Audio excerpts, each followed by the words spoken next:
Hello and welcome to the station on Clozapine-Induced Ileus. So this station assesses a candidate's communication skills and ability to recognise that a student nurse is describing a clozapine-induced constipation due to an underlying ileus, and that the patient is now also displaying symptoms of an obstruction, which therefore requires prompt assessment and admission. So obviously in terms of the introduction, setting the scene, I think it's just obviously that reassurance just to maintain rapport. And then we're looking at establishing what our working diagnosis is. So I'm doing a gastrointestinal systems review, so just the general questions there. Once she's described that his abdomen is distended and there's been a loss in appetite. So obviously has he opened his bowels at all? Has there been any change in bowel habit, change in appetite? They then reported that the patient's been vomiting. So how often? Who's witnessed it? Is there has anybody potentially seen the colour of the vomit that can give us a clue as to what's going on? Is there any other evidence of any other GI activity? Is the patient passing wind at all? And then there was a clue in the question just about that a GP practice nurse has gone out to see them. So do we have any information from that particular assessment? And then she informs us that a range of physical observations have been done, and that indicates that the patient is stable, however, does need to be assessed today if there's evidence that there is a potential obstruction occurring. And so that's something that needs to come out in that way. We need to emphasise that we would go and volunteer to assess that patient today. And then we would speak about the investigations and management, which was the other part of our task in the station. And then we're just detailing any other aspects of the physical exam and investigations that we may not have had the information on from the student nurse. So obviously in the short term, we need to just do a complete physical exam, and that includes obviously listening to the bowel sounds and doing a PR. And then once they're admitted into hospital, and we will be looking at arranging to admit the patient under the medics, and then they would then do a range of blood tests, which also include glucose, CRP, and lactate, which can help rule out any kind of sepsis. We then need to start the patient on IV fluids if there's evidence of dehydration, do an abdominal X-ray to look for signs of obstruction, and then obtain a surgical review if necessary.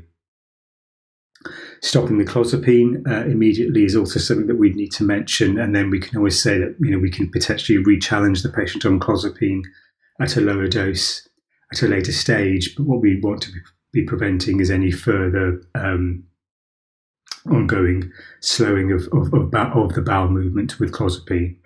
And then in the longer term, educating the staff, obviously looking at monitoring bowel habit with a bowel chart, use of prophylactic laxatives, a high fibre diet, and then patient education as best as we can, given that this patient had a documented moderate to severe learning disability. And so those would just be the general principles on how we would manage this particular scenario. So just some script lines just to help you along. So obviously these are things that you would have learnt during your medical training in terms of just systems reviews. So we would just be asking questions to get an idea of what is actually happening. So has there been a change in his appetite? Is he opening his bowels at all? Is he passing wind at all? Is there any other evidence of any bowel activity? Then we get information that he's been vomiting. So what information can we have about there in terms of frequency, in terms of has it been witnessed, in terms of the colour of the vomit? And then emphasising that I'll need to arrange to see Mr. Millett today and refer him to the medical team where other investigations and a more detailed examination can be done. I'd also need to listen to him percuss his abdomen as well as a rectal exam to help guide us. We would need to obtain a range of blood tests to exclude infection, check his kidney and liver function. We'd also need to check his glucose and lactate, which can indicate whether he has sepsis. The medical team would also need to arrange an abdominal X-ray, gain a surgical review, and commence IV fluids. If the nurse goes, well, what do you think is going on? And so obviously it's from what you're describing, it sounds like he's gone into an intestinal obstruction. And although secondary to clozapine, so although clozapine is an effective medication, one of the side effects is causing the bowel to slow down as it can act on certain receptors within the gut, which can to do this. This can be serious as patients can then go into obstruction, and what we want to avoid is any kind of perforation, as this can lead to sepsis and ultimately death. So the clozapine would need to be stopped immediately.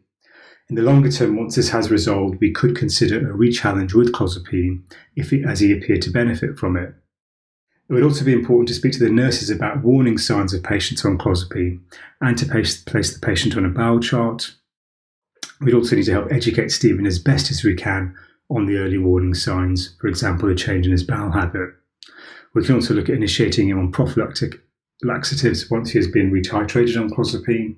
We can also look at a high fibre diet, as we've mentioned before. So these are just some standard lines just to help you along with this particular station.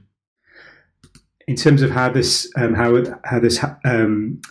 come up, you could be an ST4 on call and having to speak to a junior doctor who's assessed a patient, and so again you'd get a range of information, and then it's really just looking at what other information do you need to make a diagnosis at that stage, and then what are the next prompt investigations and then ongoing management that you would need to be doing.